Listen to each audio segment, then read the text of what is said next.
Welcome, ladies and gentlemen. Today we have another wonderful interview for you today. We've been doing some big things, and first I wanted to just take a quick second and say thank you to the National Association of Black Veterinarians. Athletic Conceptual Training is now an official partner with this group, and this one means a lot. It's a passion project, and we're really looking forward to moving the culture forward with this partnership. Thank you, Dr. Daniels and Sakaya out there at Cal. We see you. I'm so humbled by this collaboration, and we're ready to work. We're ready to work. But back to this, I'm going to introduce him to you really quick. I know you see Taylor Football Academy here, but let's do this. Ladies and gentlemen, today's guest is the definition of grit, growth, and greatness. Born and raised in Chandler, Arizona, he is a state champion and all-state wide receiver at Hamilton High School. Earned a full ride to ASU and went from NFL practice squads to starting for the Jacksonville Jaguars. But that but that was just the first chapter. After coaching at the high school level, where he earned Coach of the Year honors and making an impact at Oregon State and with the Tampa Bay Buccaneers, he came back home to build something even bigger, Taylor Football Academy. Now he's mentoring the next generation of athletes, teaching not only football skills, but mindset, discipline, and IQ, and everything it takes to succeed on and off the field. Coach, welcome to Athletic Conceptual Training Podcast. Let's get into it. Thank you for having me. Yes, sir. Thank you, man. I hope that did you justice. Oh, I love it, man. That's a great intro right there. Good, I couldn't have said it better myself. Yes, sir. Yes, sir. Well, let's take it back to Chandler and Hamilton High School. What do you remember most about that time, and how did winning state titles shape your mindset early on? Man, high school days, man. Those are the good old days back in Hamilton, man.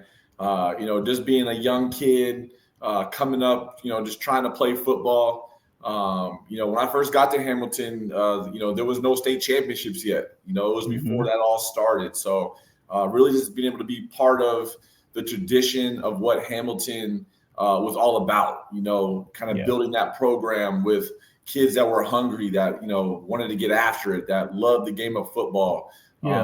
Playing for Coach Wren, who's an icon in, high school football coaching in Arizona. And it's a play for him and to play for so many great coaches and with so many great players that went on to play college football and onto the NFL. Our practices were intense. Everything was intense. Strength training, film sessions. I think that really prepared me well to get to the next level. But just playing at Hamilton, man, winning a lot of games. Like I said, state championships, all state awards, being 4-0 against Chandler High, never losing to our rivals. Those are some special times and some great memories that, me and the guys still talk about to this day. Yeah. You played as a true freshman at ASU. That's rare. What prepared you mentally to compete at such a collegiate level right away? I think there's a number of things. Like I just mentioned, coming from a program like Hamilton that prepares you for the next level is obviously a huge plus. Growing up in a football family where, my dad, my uncle both played in the NFL, my football IQ at a young age was way more advanced than everybody else. I knew the entire playbook at ASU before I even stepped on campus there. So I could step right in. I could play every position at wide receiver. I could play every special teams. I could do all that coming in as a true freshman. I didn't have to learn what was going on. I already knew what was going on. So coach could just plug me in and, wouldn't miss a beat with the offense. So I think those are kind of the main things, that I'm trying to instill in these athletes today, that it's more than just running sprints and lifting weights and going out and running routes and all that. You got to know the game. You got to understand the game. You got to learn how to read coverage. I could step up every single time and tell you exactly what coverage was going to be. I could read the safeties. I knew when the blitz was coming. So just being 3 steps ahead before stuff even happened is what I thought really, kind of boosted my whole career from high school to college to the NFL. Just being able to do all those things and be able to see it and make plays before it even happened. Yeah, man, I love that mentality and that mindset. I mean, you were built for this. I would say Um, so. you went undrafted, but still broke through. What did that period bouncing between practice squads teach you about persistence? Man, that was everything. They say football teaches you so much about life. Hmm. And for me, that was like an awesome growth period, Yeah, I was the man in high school, I was the man when I stepped on campus in college, and then to go to the NFL and really have to grind it out for a few years yeah, and, try to, go out there and get extra reps, try to go out there and make the most of your opportunities. It's not like you're a first rounder or a second rounder where you can go out there and mess up and they're mhm, still going to keep you around because they paid you a ton of money with a high draft pick. For me, it was, hey, I might get 3 reps. I might get 6 reps. How great can I be in those 3 to 6 reps to where, hey, you know what, coach got to put me in a little bit more because I'm making the most of my opportunities. I would say for me, like I said, I knew every position on the field. So it mhm, wasn't like, oh, coach can only put me in at X. Man, coach can put me in an X, Z, Y, H, F. It don't matter. Whatever the letter is, I can go out there and make plays. So yeah, it just increases your value as a player. And so I figured, hey, if I just go out here and keep busting my tail, working hard, not making mistakes, and not giving the coaches a reason to pull me off the field, yeah. then sooner or later your opportunity is going to come.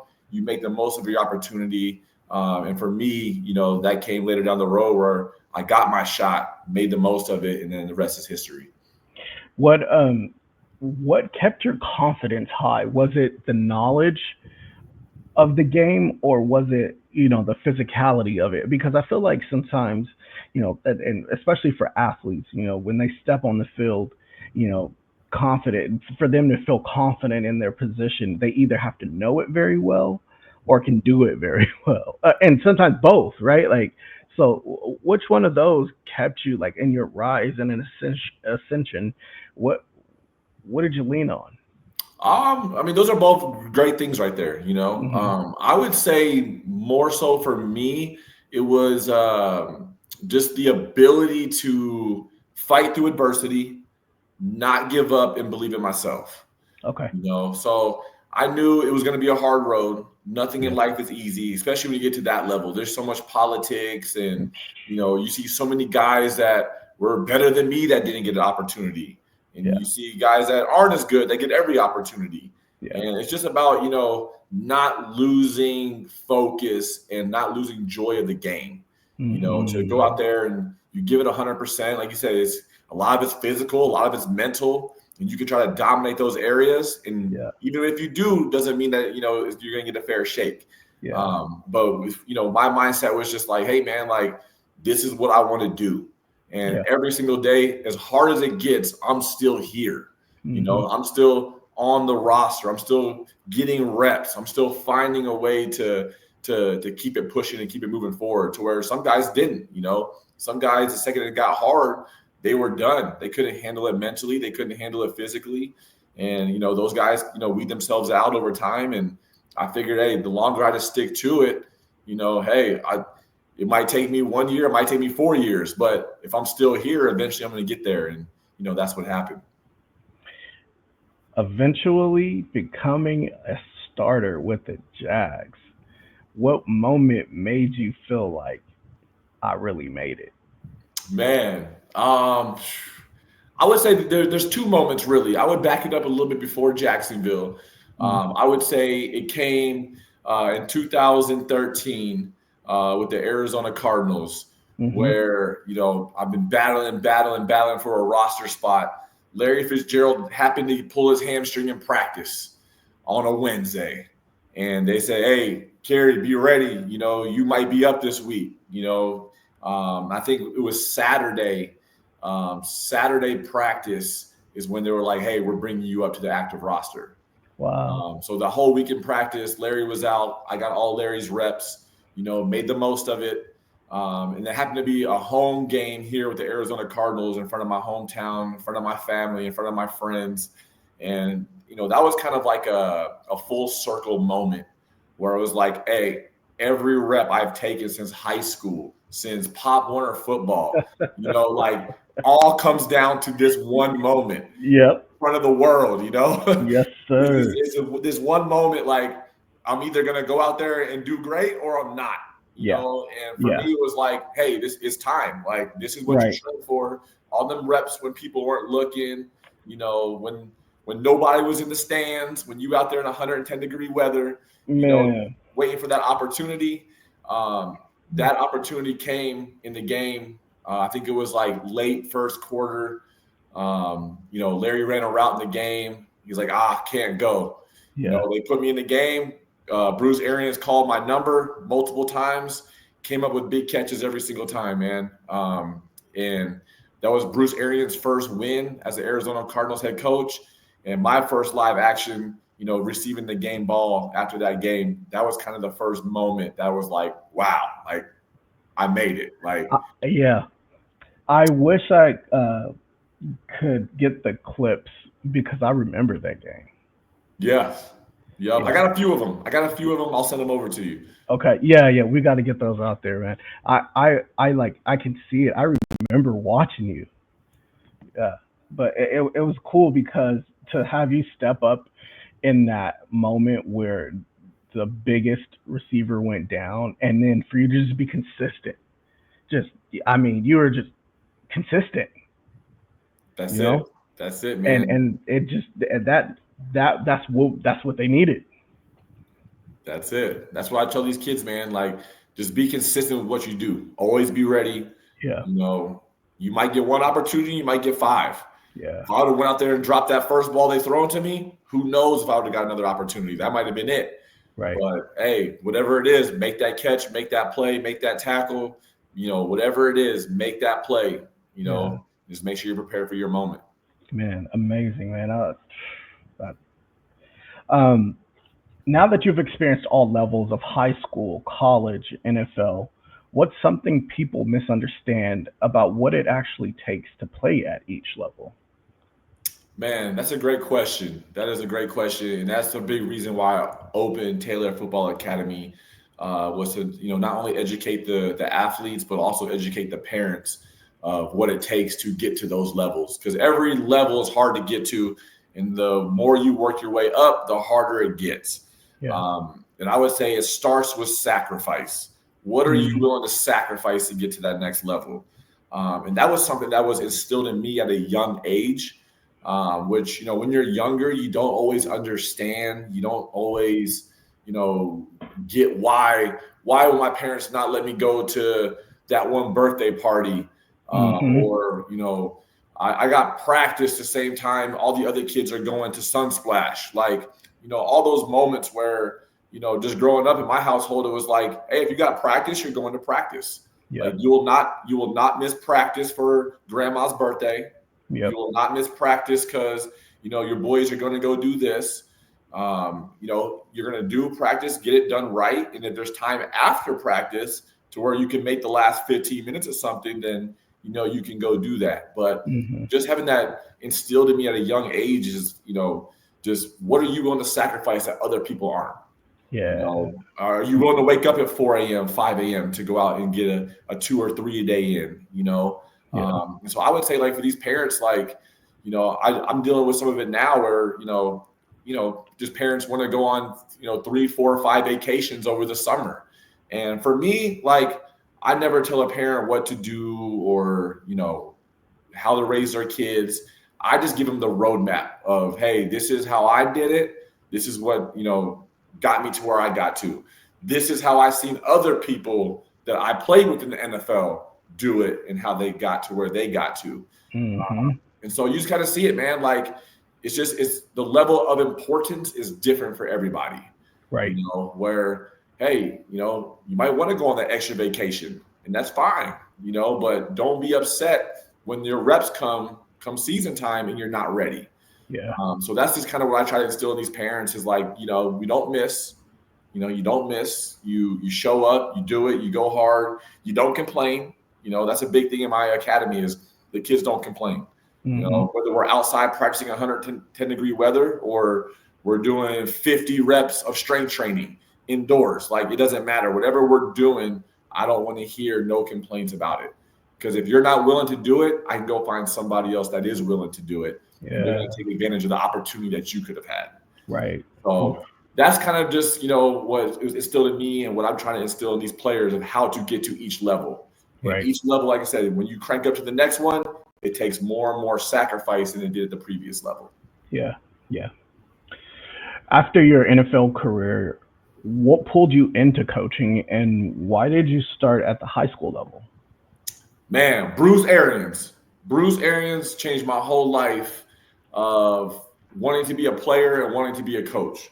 Okay. I played for a number of great coaches, in my time. But Bruce Arians changed my life in perspective of the coaching side of things. Just the way that I saw the way he did things. Just from his charisma and his mindset and his attitude and the grit that he coached with. He was a player's coach. Like, he would cuss you out for being lazy, and 5 minutes later, he'd be like, hey, let's go grab a Coke after practice. Let's go kick it. Like, he was just one of those dudes where, you knew he loved you, but he was going to get the most out of you at every single moment possible. Yeah. And he was always going to keep it real with you. Like, he wasn't going to lie to you. If you were great, he was going to tell you, hey, that's a great rep. If you sucked, he was going to tell you that sucked. It was awful. And you could respect him for that because you always knew where you stood. There was no surprises. There was no, I don't know what to expect this week. It was, hey, this is black and white. This is my expectation. This is what I expect from you. So playing for him was like, man, like I would love to be the next him, when my playing days are done. Like that's the coach that I want to be for these young athletes. And that's a lot of who I model my game, my coaching game after, is Bruce Arians. And I've, of course, have taken other things from other coaches, Bill Belichick, Leslie Frazier.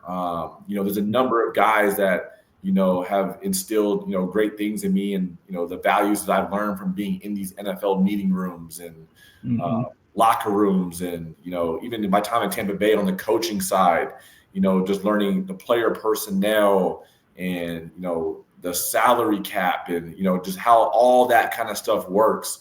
Now I can kind of build that and mold that into my own to really help, drive these kids and lead them into the right direction. Right. Man, that's crazy.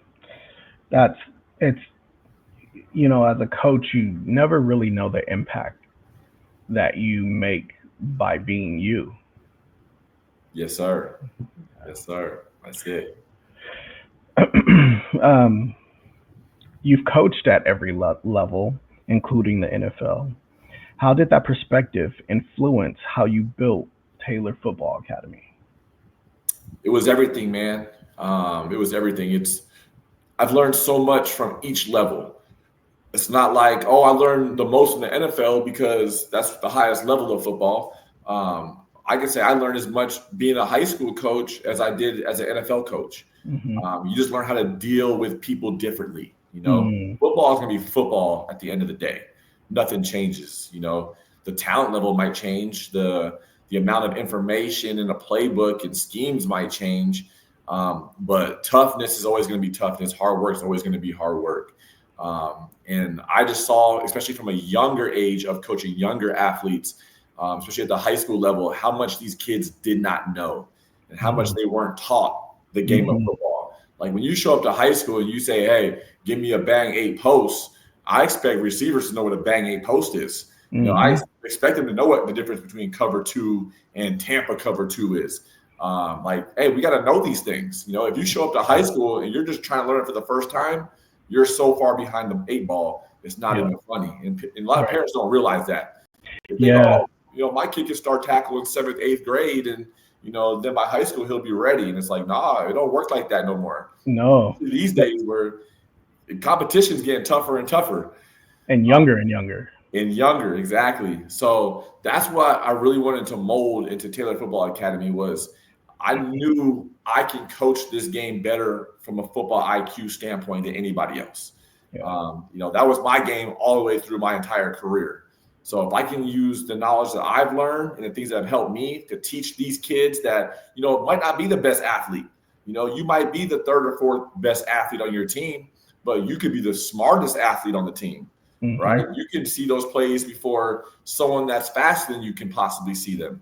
Mm-hmm. So much of this game is more mental than it is physical. And Man. people don't realize that, So if I can have my athletes dominate the mental side, plus I can get them ready physically, then by the time they get to high school, by the time they get to college, and hopefully beyond that, I think you're going to see a huge impact of what these TFA kids look like when they get to those levels. Yes, sir. Yes, sir. Football IQ is a core of your training model, which you just explained. You kind of touched on it. How do you teach young athletes to actually understand the game and not just play it? Yep. I'm big, man, with, Bruce Arians always taught me that coaching is teaching. Mm-hmm. And each athlete is going to learn differently on the field. So many Mm-hmm. athletes can learn best by getting the reps on the field. Some athletes need to see it on film. Some athletes need to go to the whiteboard and draw it or have Mm-hmm. a walkthrough period, So those are all the different areas that we focus on at TFA Right. is our kids spend time in the classroom. We study film. I teach them what to look for when they're watching film because so many kids, especially in high school, they put the film on, they watch like a movie. They're Yeah. like, oh, man, this is a great movie right here. And then you ask them 10 minutes later, hey, what did you see? What were their top plays? Which DB was pressing? Which DB played off? Where did the blitz come from? Oh, I don't know, coach. Well, you didn't study the film. You just watched it. So Right. that's what I'm trying to teach these athletes. There's a difference between studying and watching. Mm. And so just all those things right there, as far as I'll tell a 6-year-old, hey, go on the board and draw out the formation. I want to know which receivers where, what receivers on the ball, what receivers off the ball. Draw the routes. What is the depth of the route? Like, I want them to know all these key details. So that way, by the time they get to high school, they know what 10 yards is. They know what the flats are on cover 2. Like, Mm-hmm. put that pressure on them now to know it and to be able to go to the board and draw it in front of their peers when the pressure is on. Now, if they can do that, I know I can trust them on game day. So it's just kind of putting them through that fire early on. And now, I tell people all the time, hey, you play for my program, I dare you to go play for another program and find out what those coaches are teaching, Right. because I just know we teach it better than anybody else. And I'm Yeah. not saying that to try to sound better or to, degrade anybody else's Hey. program. I just know the levels that I come from and I know the way I can teach it. And it's not just me. We have other NFL guys on our coaching staff that have Yeah. all played at the highest level. So when you get surrounded by that much knowledge, it's just, it's a win-win for everybody, man. Like, these kids are soaking it up, and we deal with a lot of kids that are willing to put the extra time and effort in. We have the greatest parents in the world at TFA who are hard on their kids, who make their kids go home. And I got kids, man, they're sending me videos of them drawing flashcards, of them, on the whiteboard at home, using checkers pieces to draw, move the plays around, like just all these different ways that they're learning the stuff, man. It's just so cool to see them develop and, also have a love for the game at such a young age. Yeah.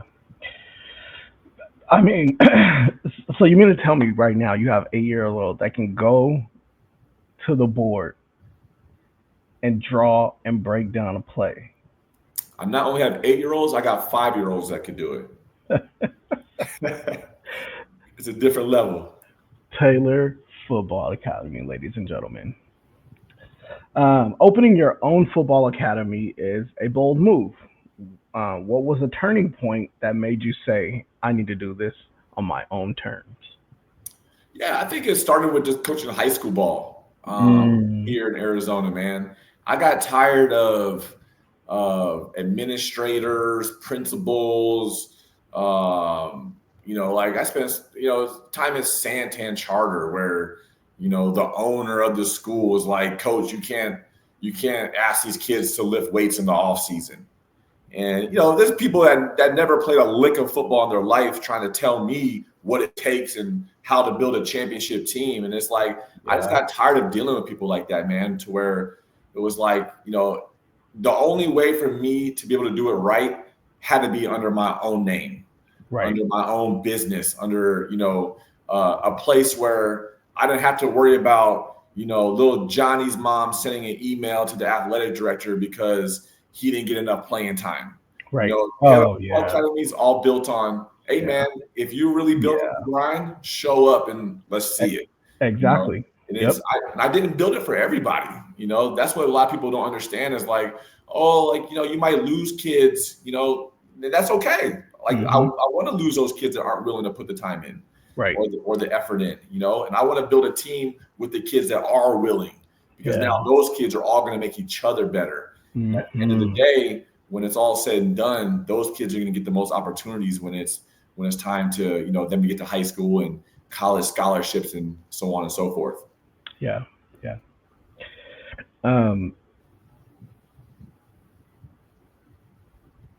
What you've built actual teams under TFA now. What has that transition been like from training to leading full squads? Yeah, man. It's crazy because when I first opened TFA, like having our own teams wasn't even something that I thought about. Okay. Like that never even crossed my mind as part of like, you know, our business when we opened. Like I just wanted to train kids and teach them the game. Right. And it really started from the kids. The kids were like, Coach, all of us that train here, like we should all just come together and TFA versus the world. And I was like, whoa, like, okay, right. That's what y'all want to do. Like, let's do it. So we started with our 6U team. You know, my son Dre at the time was 4. And he was playing up with our 6U team. And so I was like, all right, I'll build a team around him and we'll kind of test it out, see what it's like. And, you know, our first season last fall, you know, we had a bunch of kids that really never played before, you know, first time playing together, you know, good athletes, but just new to the game, you know, and, they struggled early, man.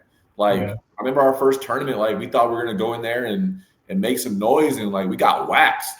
Like we weren't good yet, you know, but the kids hadn't had time to learn and develop. And like, if you just follow our course of what has happened over the last 10, 11 months, like you see what TFA is all about. You know, we took those same kids that we started with in the fall where we could barely score a touchdown. We were, you know, happy to go 2-2 at a tournament, you know, to now the winter season came and like, okay, now we're starting to knock some of these teams off. We're starting to win a little bit. And then come the spring, we were dominating everybody. You know, in state, out of state, it didn't matter. Whatever game we showed up to, we were dominating. And it's just the work that these kids put in, man. Like, just, you know, kids that were 4, 5, 6 years old that were watching film and studying and just getting extra reps. And, hey, coach, I caught 100 balls today. Like, just little stuff like that. Those little things just started adding up through the course of the season. And, you know, you just saw the development, and the parents see the development. And then people, the teams that we play against, like, man, like 6 months ago, y'all wasn't this. Right. Now it's a disappointment if we don't win by 20 every game. Right. So, you know, that's just kind of the development of TFA and, you know, what we stand for and how we're building these athletes. And for us, it's not about just winning games. It's about doing it the right way, learning the right way. And we understand that with that, you know, there's going to be people and other teams out there that don't understand what we're doing because they've never been part of it.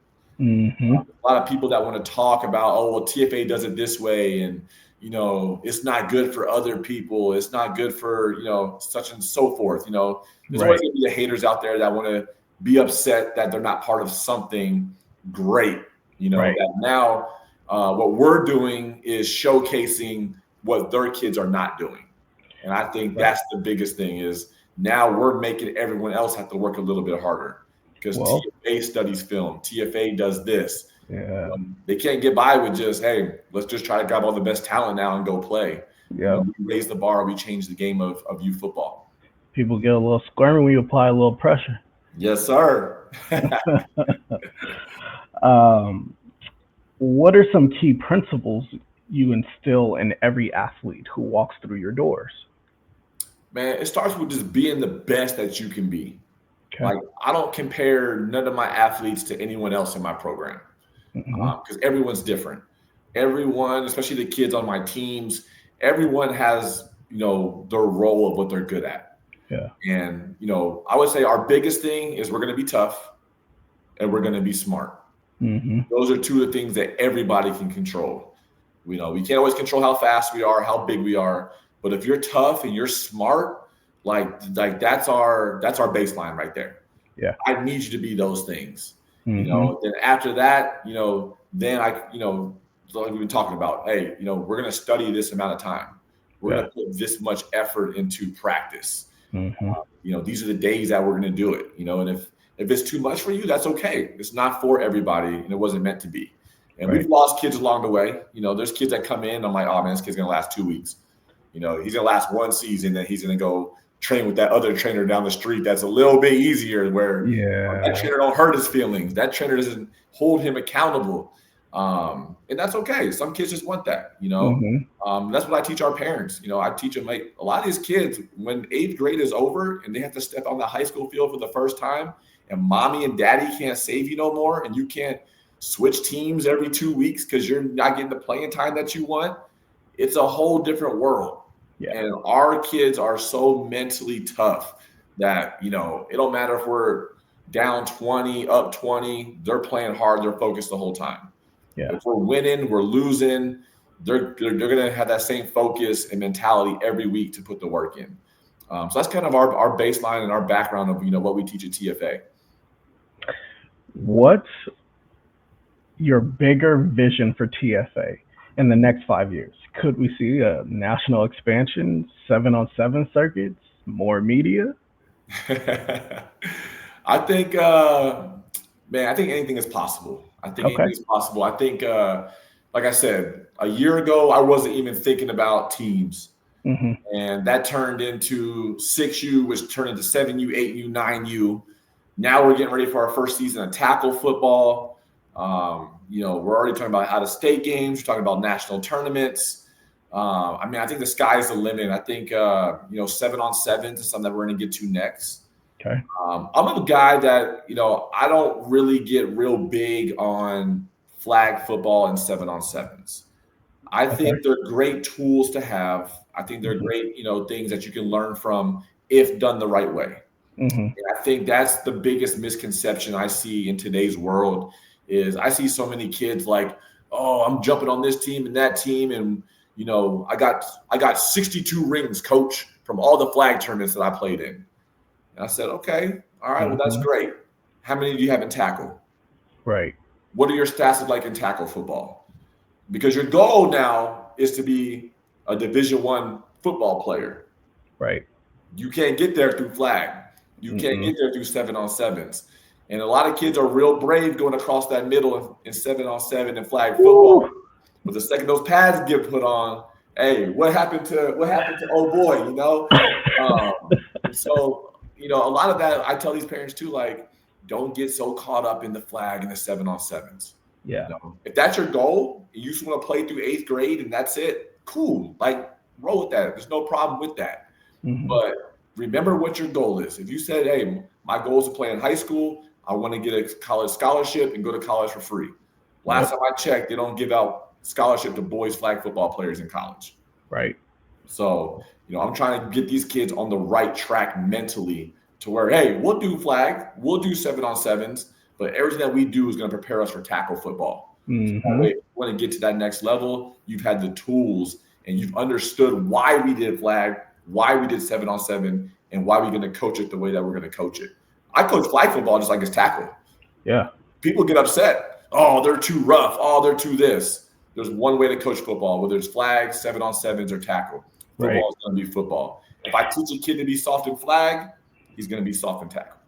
You know what though? I feel like not at a higher level, but I feel like up into high school, the most people who got injured were because they were going scared into a play. Yep. And I realized that because I played running back in high school, and I had like Samoans in my area, so I mean, I wasn't as big as I am now, so I was a little slender, but I was fast, I was smart, and I was, but you just couldn't be scared, and you had to go with it. You had to roll with it. You had to like embrace. If I wasn't going 100%, and I would wince up or hesitate at impact or at a key moment, I'm done.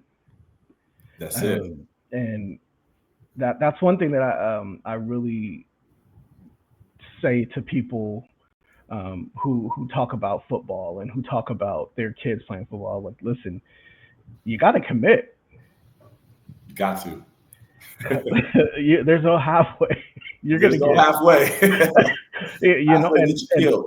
yeah, I mean, broken. I mean, I did. I thank God, but I was able to do that and come out unscathed. But not to say that there weren't scares and things like that. But like, I mean, maybe if I would have gotten hired, I stopped at high school. But I just feel like you can't go into it with that hesitation mentality. Is what I'm saying. I'll leave it Yes. there. I'm no expert. I'll leave it to you.